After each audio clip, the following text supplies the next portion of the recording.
Attention is a commodity.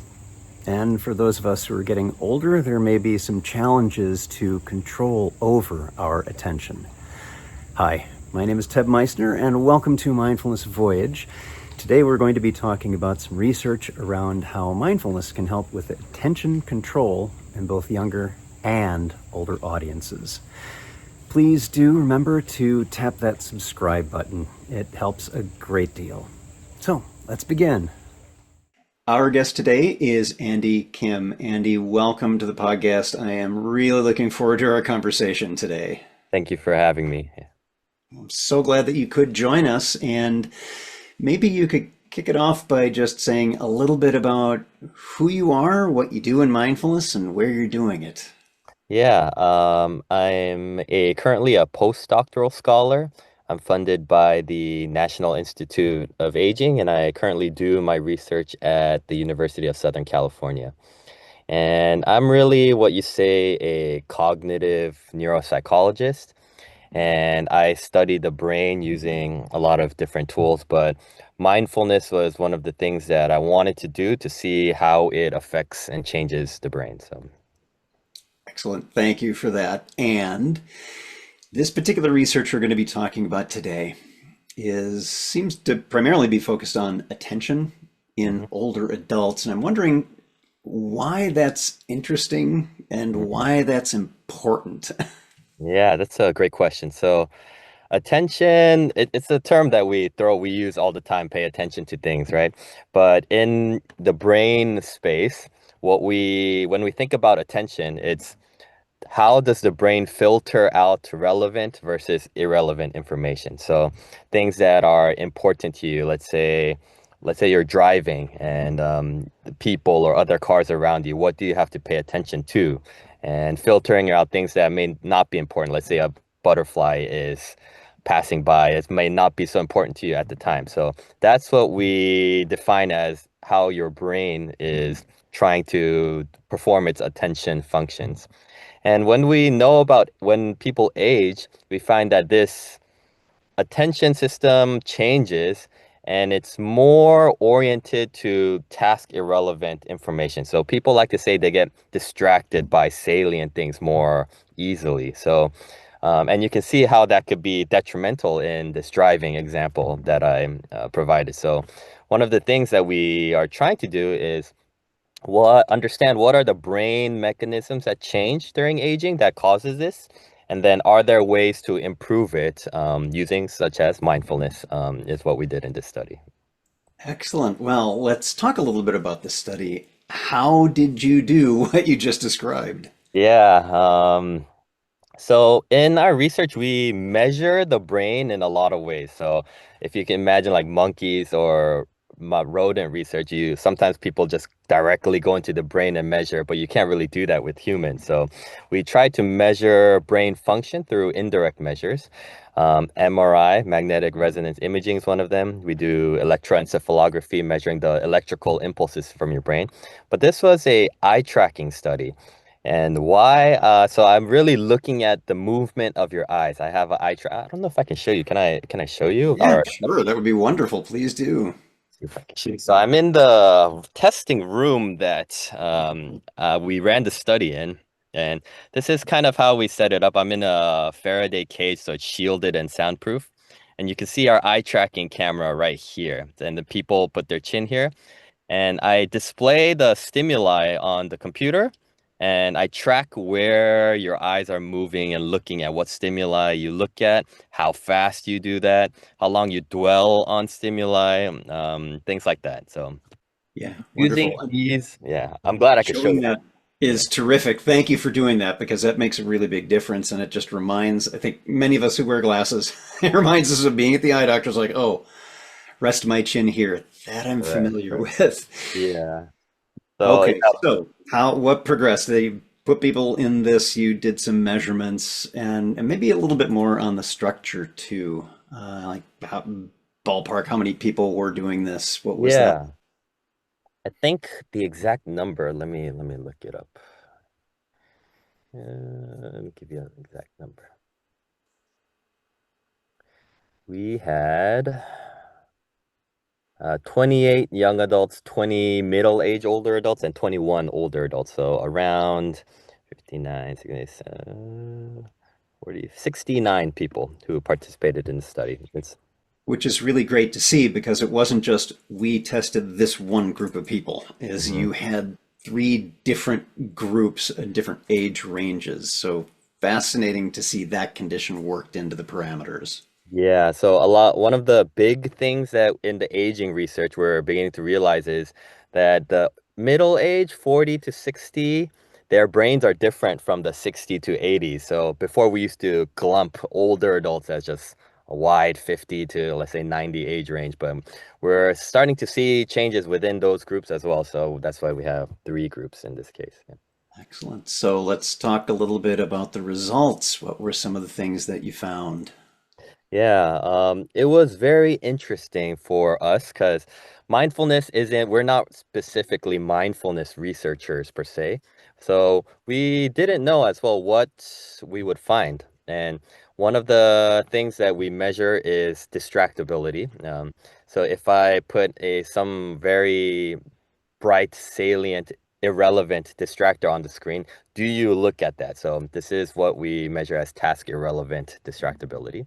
And we find that that actually changes after mindfulness. So one of the things that we want is for you to be less distracted by these distractors. But and for some mindfulness people, we find that you actually pay attention to this more. And it really gets into this idea of people who are aware of the present and very mindful of their present self. Do they process these information differently? And we can see that they allocate more of their attention or cognitive processes towards distractors. Another thing that we measure is goal-directed attention. So if you have a specific goal and your brain is trying to accomplish this goal, how good at are you at paying attention and specifically doing this goal-relevant task? And we find that mindfulness does improve that. You're able to not to look at all the irrelevant stimuli that I put on the screen. You are very, if I tell you to look at a specific shape, that's what you're able to do. So that's another result that we found. Yeah. So for you, one of the things that I'm wondering is what might be interesting in terms of future research in mindfulness with older adults. Is there anything that has piqued your interest in this? Yeah, I think mindfulness. So if I we have a center for mindfulness here at University of Southern California, and we collaborate with the director Rael Khan a lot. And one of the things that was brought up is how effective are these online tools? So compared to let's say in-person meditation retreats that people go to, having them just do like these online mobile-based mindfulness at home. How effective is that? So that was one of the things that we were interested in and we wanted to study in this study. And what we did was we did what we call a pre-registered report. So we told the journal, this is exactly what we're going to do, and we're going to report the results no matter what we find. And the journal accepted that, and that's the process that we went through. And we found out that just having people do this mindfulness training, guided mindfulness for about 1 month on the app, maybe 15 minutes a day, 15, 20 minutes a day through a specific course, does actually have these cognitive changes. So the control group we had was people just listen to an audiobook for 15, 20 minutes a month. And compared to just listening to an audiobook, actually doing and practicing this guided mindfulness has an effect on changing these mechanisms in your brain. And that was very reassuring for us that what we're doing is actually tapping into the mechanisms of what mindfulness is changing in your brain. So we're planning to continue to do this. Our specific research interests are with, let's say, specific brain changes and structural changes in your brain that happens during aging. But does mindfulness actually have a longer impact for this? Can it slow down the way your brain ages? Or let's say if we talk about the pathological side, we study a lot of Alzheimer's disease. So can it slow down the progression of, let's say, these biomarkers of Alzheimer's disease? So these are the things that we are looking into now. Yeah, it's interesting to hear you bring that up because that's one of the things that I was wondering about is as As minds age naturally on their own, could mindfulness practices have an impact on that? Hmm. Have an effect on perhaps slowing down that process that would otherwise be a bit more rapid in particularly for medical conditions like Alzheimer's Hmm. and what that might be like. So I'm curious to hear how that goes in the coming years. I'm also interested in, if this is not already in the plans, of different kinds of meditation and the effects Mm. they may have. A focused meditation, if that's all a person is doing for 30 days, I would expect they're going to be a little more focused. There's going to be more, we say in more traditional settings, as indistractability. Mm. But if the practice is an open awareness practice Mm. that doesn't have that same component, it might be very different kinds of results. So it Mm. sounds like there will be really interesting things coming in future study of mindfulness, particularly with aging brains. Yeah, that's for me, that's really exciting to hear because as I guess cognitive neuropsychologists, we don't have access to all of these different kinds of mindfulness practice. We are limited to what we can use in research, specifically accessibility, for example. And I'm curious as well, because if you look in the brain research, if you do a specific type of thing, that improves in your brain, right? So if we expand that to the different types of mindfulness, I imagine that different aspects of your brain can improve depending on what you are specifically practicing. Yeah.